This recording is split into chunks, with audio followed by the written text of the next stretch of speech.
Ancient initiation practices would affect all these responses, since it gives a new wound, or gives a calculated wound sufficiently pungent and vivid, though minor, so that the young man remembers his inner wounds. The initiation then tells the young man what to do with wounds, both the new and the old. The old men tell the boys stories as soon as they enter the men's world. If we have no story, we cannot take a hold of our own wound. We either climb above it, so far up that we can't reach down to take a hold of the wound, or we become the wound, get stepped on by something so huge we see only the ground below us. The ancient practice of initiation, then, still very much alive in our genetic structure, offers a third way through. A mentor, or, quote, male mother, unquote, enters the landscape. Behind him, a person of impersonal intensity stands, which in our story is the wild man, or Iron John. The young man investigates or experiences his wound, father wound, mother wound, shaming wound, in the presence of this independent, timeless, mythological, initiatory being. If the young man steals the key and climbs onto the shoulders of this being, three things will change.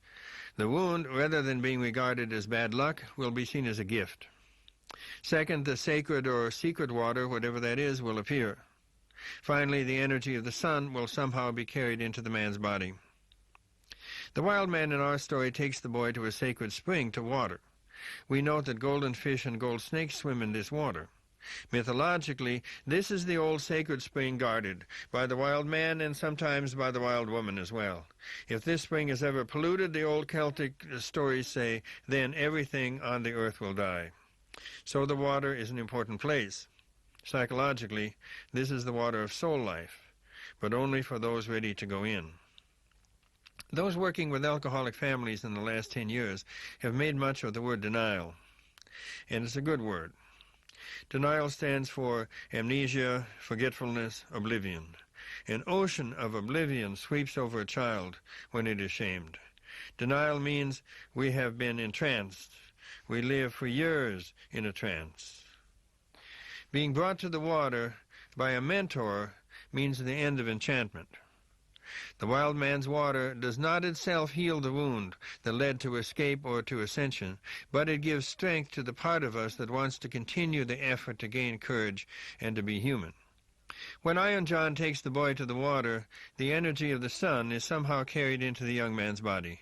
The story says it this way. Without intending to, he dipped it into the water. He pulled it out instantly, but he saw that the finger had turned to gold. Gold all over the world suggests a sun glory, royal power, self-generating radiance, freedom from decay, immortality, spiritual luminosity, and it is that gold which has come to the boy's finger. By arranging the surprise of the golden fingertip, the wild man, acting as a spiritual guide here, gives the promise. The promise is a rediscovery, we could say, a rediscovery of a gold that was always there. We do not laboriously, by hard labor in grade school, accumulate a store of sun energy in the spirit warehouse. The gold was in us while we were in the womb. Psychologically, what is the gold in the finger? The story says that when we're in the presence of either a mentor or the wild man, a hint will come to us as to where our genius lies. An artist feels a curious mood of intensity when he or she is working on an art object, a poem or a painting or a sculpture. We could say that the sacred pond is right there in the studio, and the artist becomes capable of thoughts and feelings much wilder than he or she ever experiences in shut-down days. The fingers holding the pen or the brush turn gold, and we suddenly see amazing images and realize what we are really good at. The wound that hurts us so much that we involuntarily dip it in the water, we have to regard as a gift. How would the boy in our story have found out about his genius if he had not been wounded? Those with no wounds are the unluckiest of all. Of course, one can't even think that, because no such person has ever been found. But men are taught over and over when they are boys that a wound that hurts is shameful. A wound that stops you from continuing to play is a girlish wound. He who is truly a man keeps walking, dragging his guts behind him. Our story gives a teaching diametrically opposite. It says that where a man's wound is, that is where his genius will be. Wherever the wound appears in our psyches, whether from alcoholic father, shaming mother, shaming father, abusing mother, whether it stems from isolation, disability, or disease, that is precisely the place from which we will give our major gift to the community. Now, let's return to the story.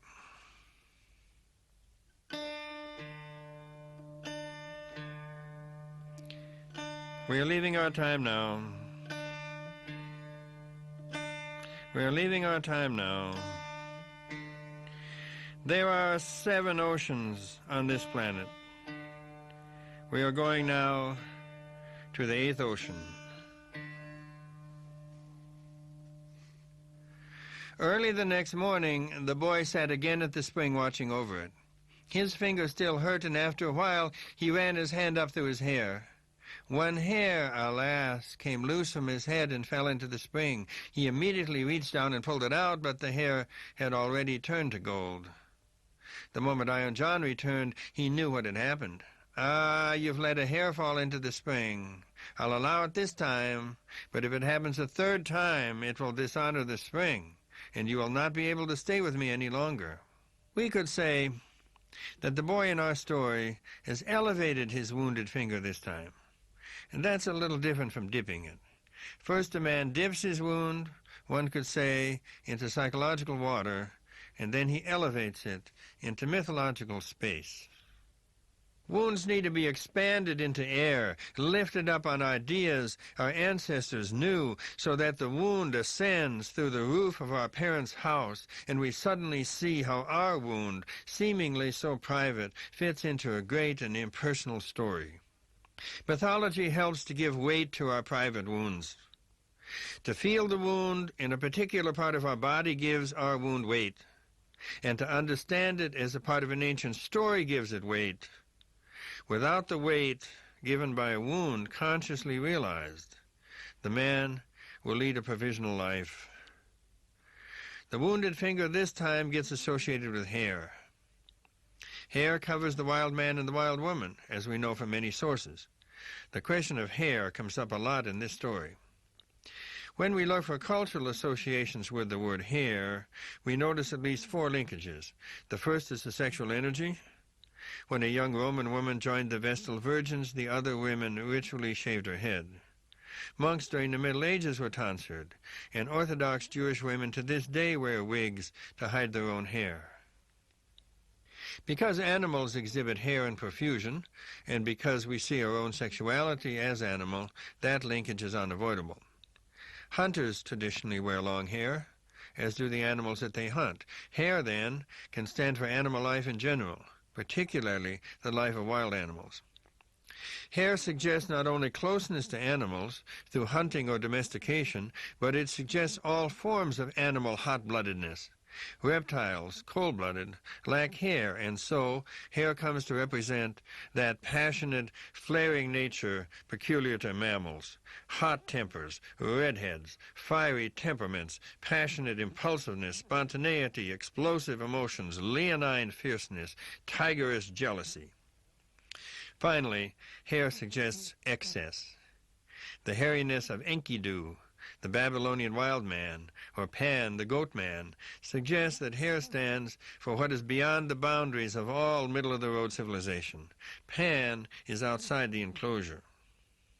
When the boy in our story then inadvertently dislodges one hair that falls into the spring, and it turns to gold, we could say that he learns these things: that sexual energy is good, that the hunting instinct, which mammals possess without shame, is good, that animal heat, fierceness, and passionate spontaneity is good, and that excess, extravagances, and going with Pan out beyond the castle boundaries is good too. We'll continue the story now with the 3rd day.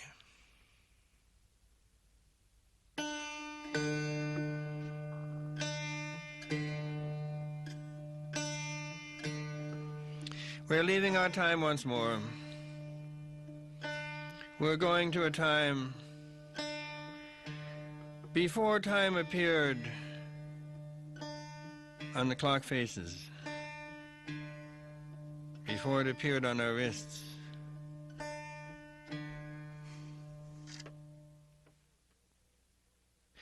the third day, as the boy sat by the spring, he was determined, no matter how much his finger hurt him, not to let it move. Time passed slowly, and he began gazing at the reflection of his face in the water. He got the desire to look straight into his own eyes.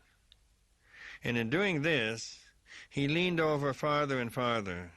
All at once, his long hair fell down over his forehead and into the water. He threw his head back.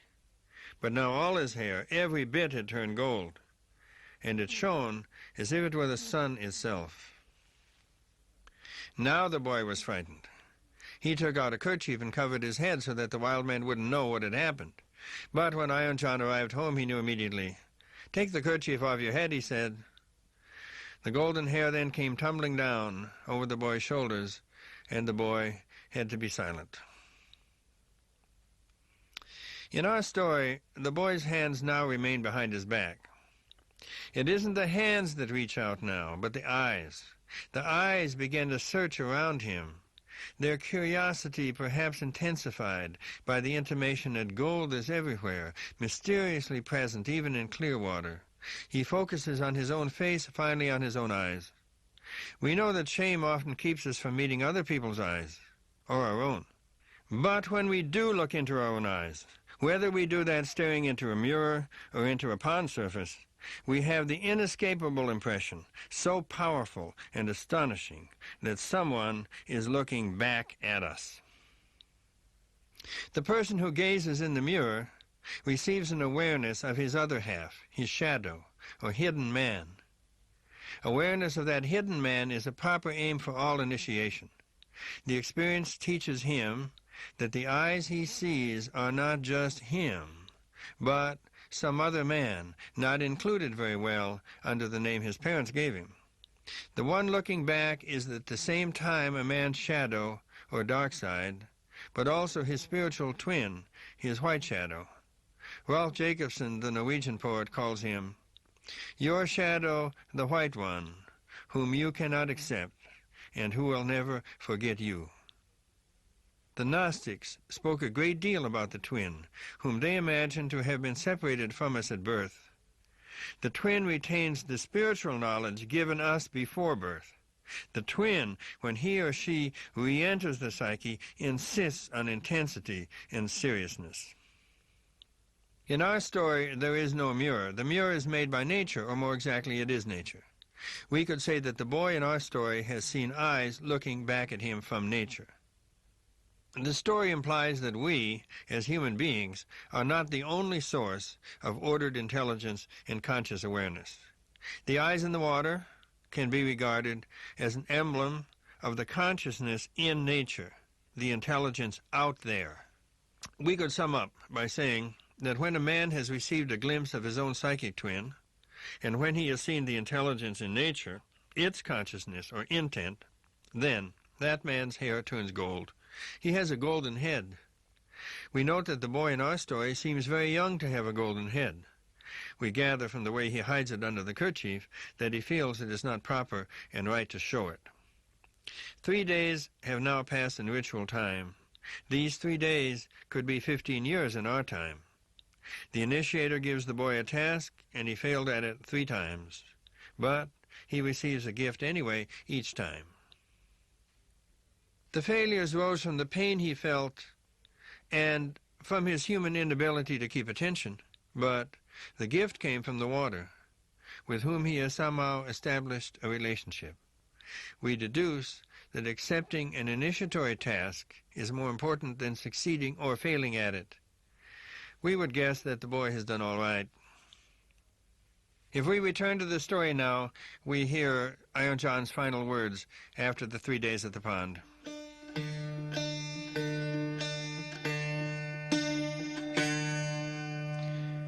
Iron John says, "You can't stay here any longer because you didn't make it through the trial. Go out into the world now, and there you will learn what poverty is. I see no evil in your heart, however, and I wish you well. so I give you this gift. Whenever you are in trouble, come to the edge of the forest and shout, 'Iron John! Iron John! Iron John!'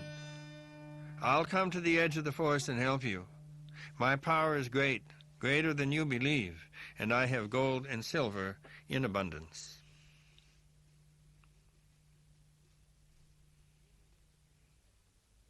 We're moving into a new section of the story soon, and we might look back on the boy's progress so far. The king's son, in following the wild man, has not gone the way of delinquency, drug addiction, and self-shaming. On the contrary, he has been lifted up to what is great in him. It is as if his teacher in high school had been Pablo Casals, who taught him what genius is, and by commenting on the gold tip of his finger, convinced him that he had some. He also learned to trust his instinctual body, or hair, and finally, he sees eyes looking back at him from the water, and by extension, looking at him from the grass, the trees, the mountains. He learned that the whole world is on fire. As Pythagoras said, everything is intelligent. All of his hair turns gold. Such teaching can have strange effects. If such good luck happened to one of us, a friend would probably warn us that we are in danger of becoming overly grand. Young men, when lifted up, may become white swans, grandiose ascenders, flying boys, just as young women, similarly lifted up, may become flying girls. These flying people, giddily spiritual, do not inhabit their bodies well, and are open to terrible shocks of abandonment. They are unable to accept limitations and are averse to a certain boring quality native to human life. We need to add that not all young men are ascenders. Some are earthbound, take on responsibility too early, commit themselves to supporting others. They walk slowly, move close to the ground, carry enormous burdens, feel they have no right to look even at slivers of sunlight. Their family tradition is that the son's grandiosity is to be wiped out early. Sometimes in those families, the women are the inflated ones, and the men are not. Men take the depressed road. They do not become artists or musicians. Their life takes place where the soles of their shoes touch the ground. Some fairy tales call them shoemakers, and they note the tension between them and what the fairy tales call tailors. The boy in our story is at the moment of ascension now. As such, he's similar, for better or worse, to millions of men and women in American culture now. We have to look very carefully at these ascenders, these tailors or flyers, if we are going to make any change in men and women's lives, and we might look at them in the light of three words: passivity, naivete, and numbness. We know that for hundreds of years, men have admired each other and been admired by women, in particular for their activity. Men and women alike once called on men to pierce the dangerous places, carry handfuls of courage to the waterfalls, dust the tails of the wild boars. All know that if men did that well, the women and children could sleep safely. Now the boars have turned to pigs in the stockyard, and the rushing rivers to the waterfall in the Museum of Modern Art courtyard. The activity men were once loved for is not required. During the last 30 years, men have been asked to learn how to go with the flow, how to follow rather than lead, how to live in a non-hierarchical way, how to be vulnerable, how to adopt consensus decision-making.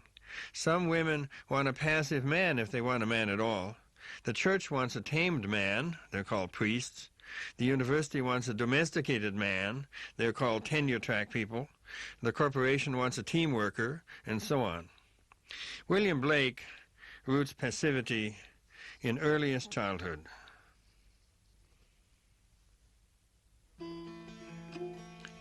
Struggling in my father's hands, striving against my swaddling bands, bound and weary, I thought best to sulk upon my mother's breast. The infant boy struggles against the father's hands, fighting the narcissistic father's desire to bind or murder him. And he struggles against swaddling bands, fighting the narcissistic mother's desire to change him to what she wants. When the boy fails to get free, then, Blake says, he learns to sulk. How often every adult man has felt himself when baffled by a woman's peculiar interpretation of his behavior, so different from his own, go into a sulk. In such a mood, screaming, shouting, kvetching never appear. These are too active. When a man sulks, he becomes passive to his own hurts. When no old men appear to break the hold of the sulking infant, the habit of passivity spreads to other parts of his life. The passive man, for example, may ask the woman to do his loving for him. Talking is not everything, but it is a part of loving, as are buying gifts, getting to completion, as they say, in a conversation, praising the other person, keeping the thread of intimacy unbroken. Maggie Scarf remarks in Intimate Partners that 3/4 or so of American marriages follow a curious scenario. The woman wants more intimacy and the man flees from that. She runs after, but not quite fast enough to catch him. And he flees, but not quite fast enough to get away. This game can go on for years. The passive man may not say what he wants, and the girlfriend or wife has to guess it. As a compensation for passivity at home, he may go into robot production at work, but that isn't really what he wants either. We see more and more passivity in men, but also more and more naivete. The word special is important to the naive man, as he has special relationships with certain people whose dark side he never investigates. The naive man loves sincerity and assumes it should and will protect him from consequences of his acts. The naive man will lose what is most precious to him because of a lack of boundaries. He tends as well to have an inappropriate relation to ecstasy, finding great mother ecstasies very easy. Finally, the naive man often doesn't know that there's a being in him that wants to remain sick. The naive man in general feels a pride in being attacked. If his wife or girlfriend, furious, shouts that he is a chauvinist, a sexist, a man, he opens his shirt so she can see more clearly where to put the lances. He ends with 3 or 4 javelins sticking out of his chest and blood all over the floor. He feels, as he absorbs attacks, that he is doing the brave and advanced thing. He will surely be able to recover somewhere in isolation. The naive man will also be proud that he can pick up the pain of others. He particularly picks up women's pain. In general, I think each gender drops its own pain when it tries to carry the pain of the other gender. I don't mean that men shouldn't listen, but hearing a woman's pain and carrying it are two different things. Women have tried for centuries to carry men's pain, and that hasn't worked well. We have talked of passivity and naivete, and now we'll add the third word, numbness. A spiritual man may love light and yet be entirely numb in the chest area. I'll set down a personal fable. When I was 2 or 3 years old, I went to my father and I asked him for protection. But he was an intense man, and being with him felt more dangerous than being out in the street. I then went to my mother and I asked her for protection. At the instant she said yes, I went numb from my neck down to my lower belly. That's the fable. It may not be true. I don't know at what age my numbness came. Perhaps I had a genetic expectation that my father would protect me, and when that didn't happen, I went numb from the shock of it. It's also possible that I knew, or thought I knew, that if I accepted my mother's protection, I would have to learn to feel as a woman feels. But I was a man, and so I decided, rather than that, to have no feelings at all. The fable does suggest that a mother's protection, no matter how well-intentioned, will not do as a substitute for the father's protection. My chest area remained numb up to and through high school. My head was fiery and full of blood, and my genitals were fiery and curious too. The area in between was the problem. In high school, a girl might ask, "Do you love me?" I couldn't answer. If I asked her the same question, she might reply, Well, I respect you, and I admire you, and I'm fond of you, and I'm even interested in you, but I don't love you. Apparently, when she looked into her chest, she saw a whole spectrum of affections, a whole procession of feelings, and she could easily tell them all apart. If I looked down into my chest, I saw nothing at all. I had then either to remain silent or fake it. Some women feel hurt when a man will not, in quotation marks, express his feelings, unquote, and they conclude that he's holding back, or telling them something by such withholding. But it's more likely that when such a man asks a question of his chest, he gets no answer at all. Some of that numbness is gone in me now. I can answer questions about my feelings, and I can see people down there with different colored robes walking around and tell one from the other. It's possible that as a man gets older, certain numb parts of his body naturally come to life. It's also possible that the numbness moves away as we learn to go to other people besides our parents for protection. If the golden boy in our story is an ascender and a flyer after he leaves the spring, then Iron John is quite correct when he says to the boy in essence, "You know a great deal about gold now, but nothing about poverty." In effect, he says, "You know a lot about going up and nothing about going down." And this is the way the story talks about his leaving the spring.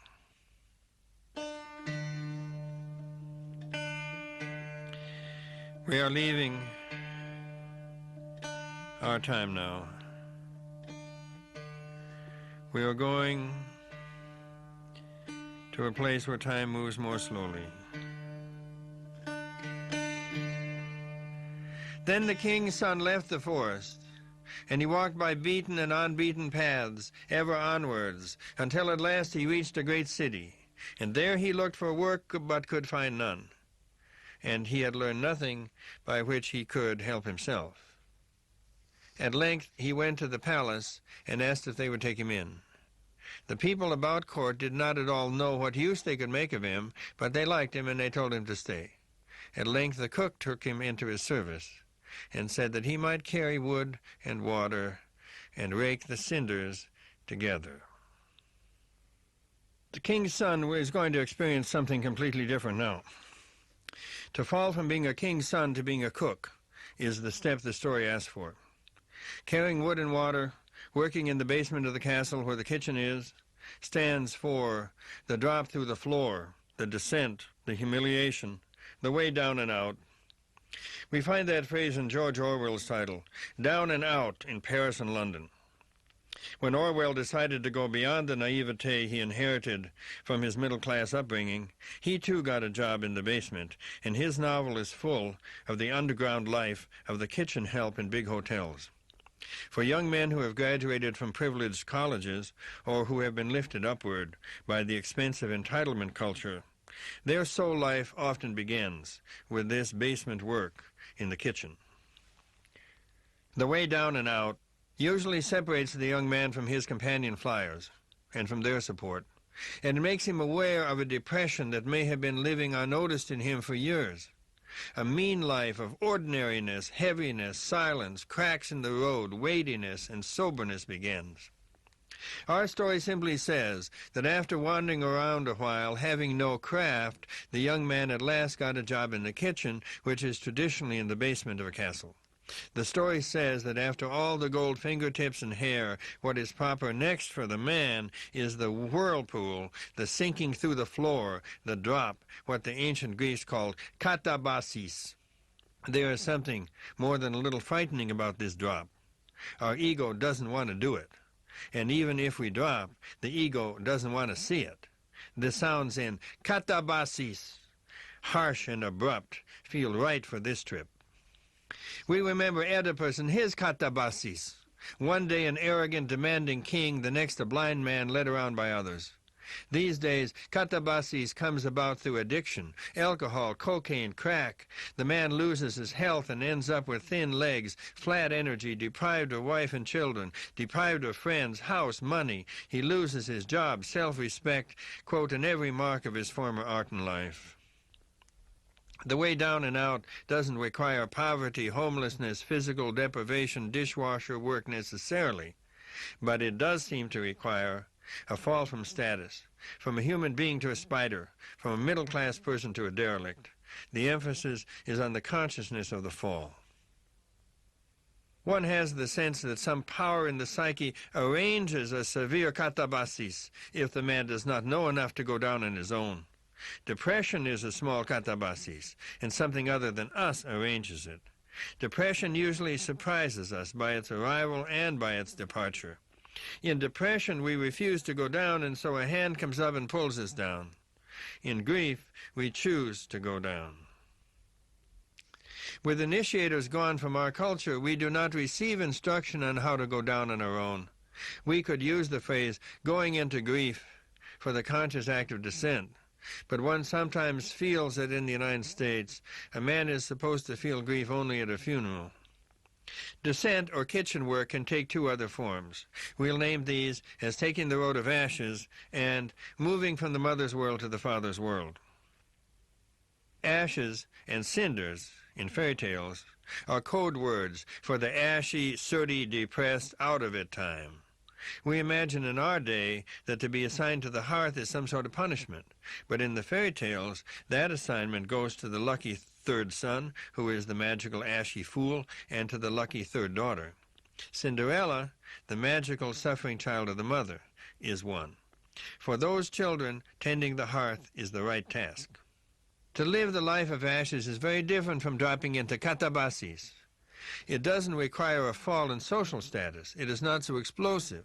There is something about ashes that is steady, even lethargic. Young men in Viking times, according to the Norwegian scholar R. Kaiser, were allowed sometimes 2 or 3 years of ashes. Norwegians at that time lived in long communal houses, not unlike the log houses of the West Coast Indians.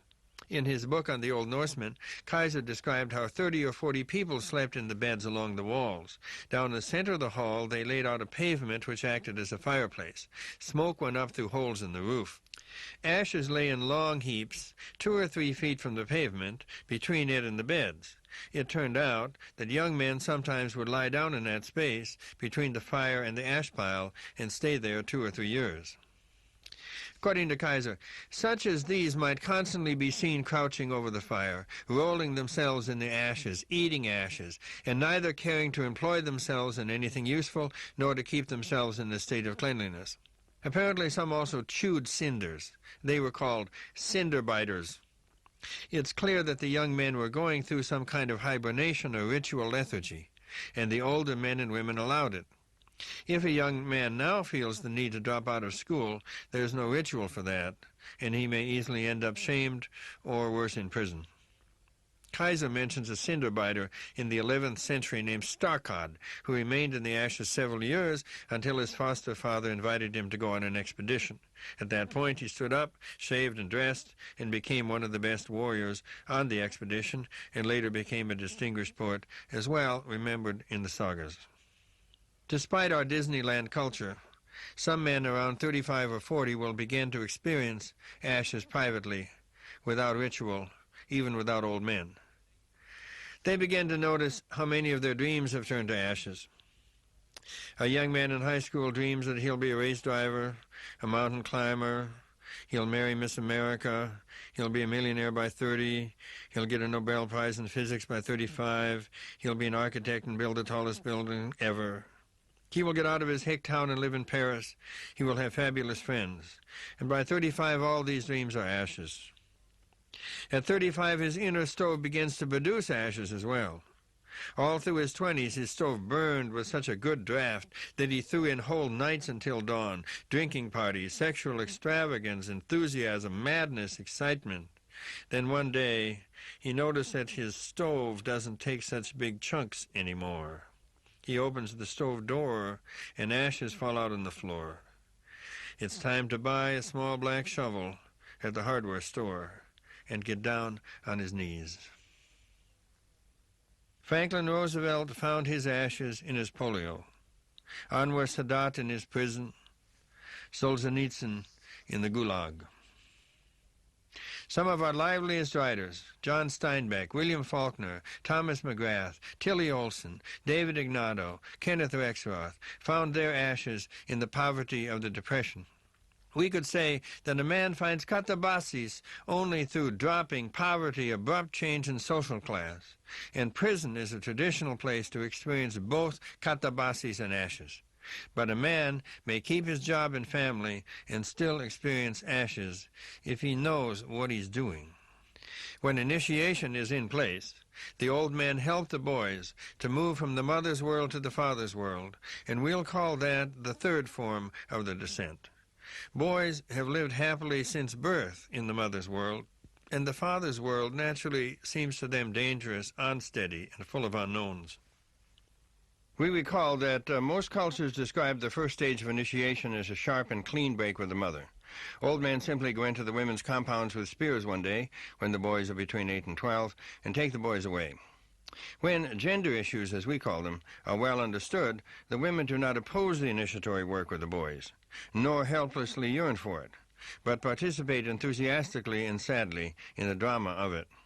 The relevant sentence is the one accepted in New Guinea by men and women of 80 or so tribes. A boy cannot change into a man without the active intervention of the older men. So the first stage, then, is a clean break with the mother.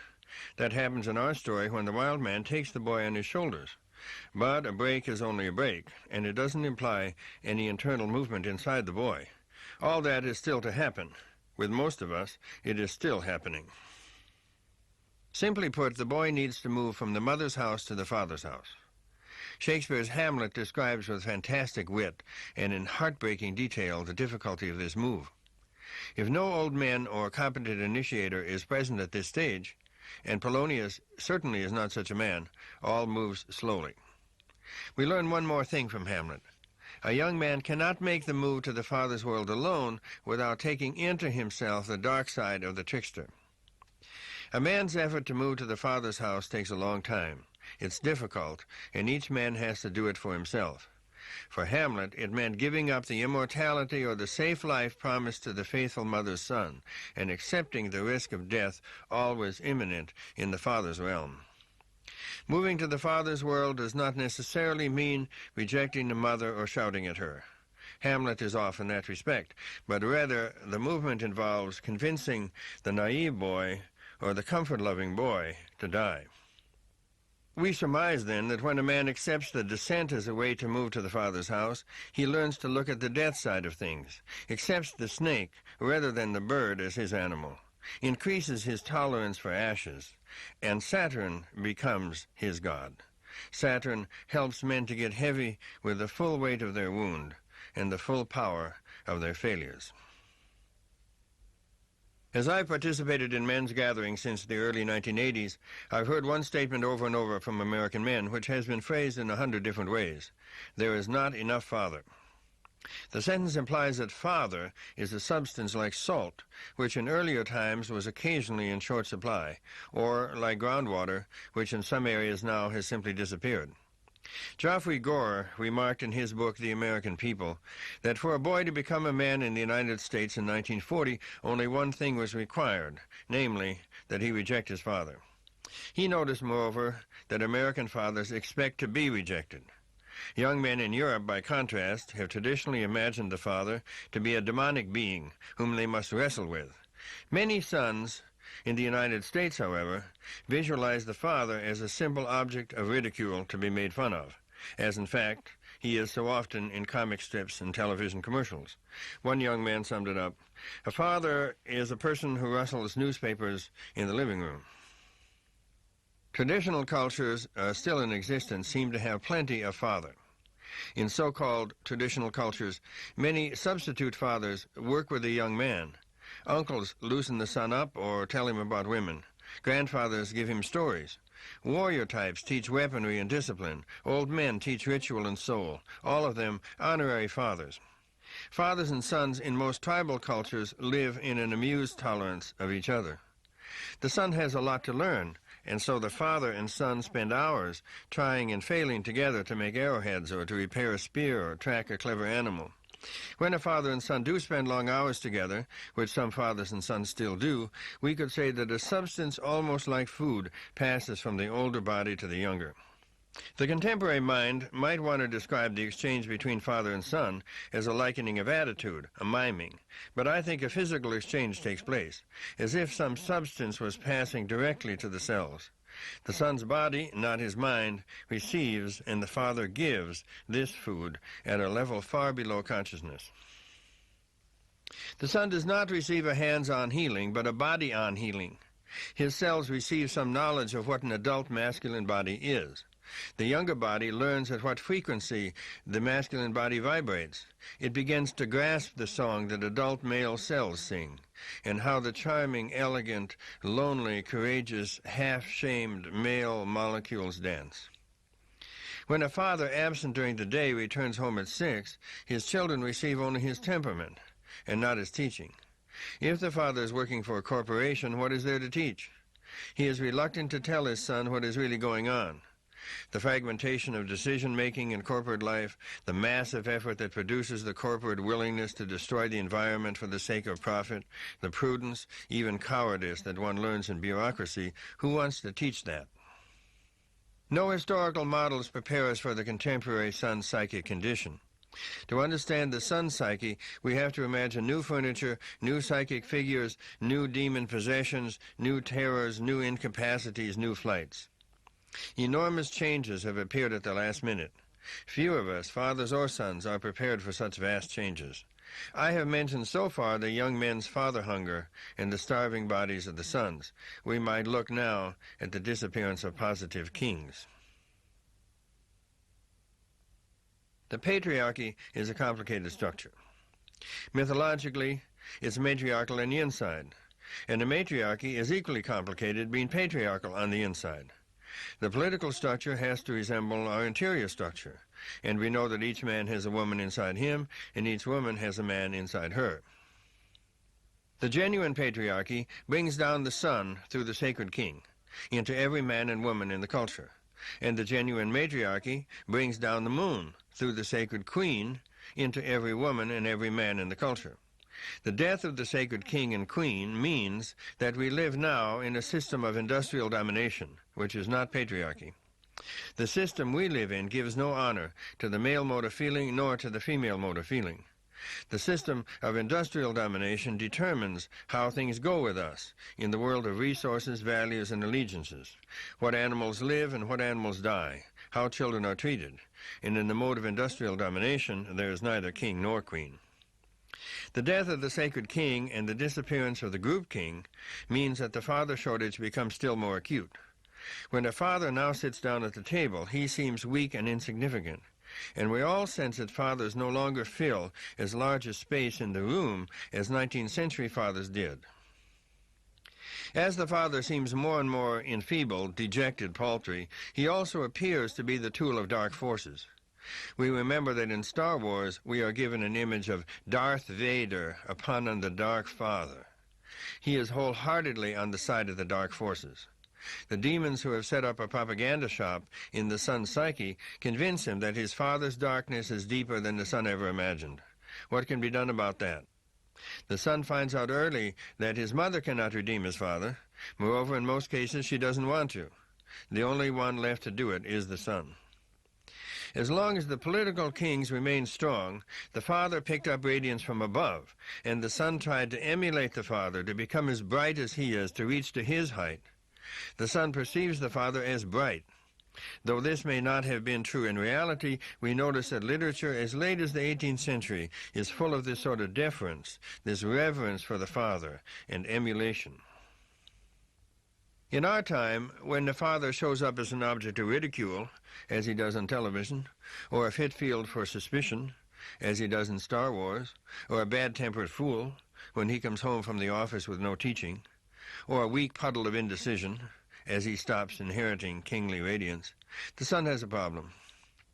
How does he imagine his own life as a man? Some men fall into a secret despair. They have probably adopted, by the time they are 6, their mother's view of their father, and by 20 will have accepted society's critical view of fathers, which amounts to a dismissal. What can they do but ask women for help?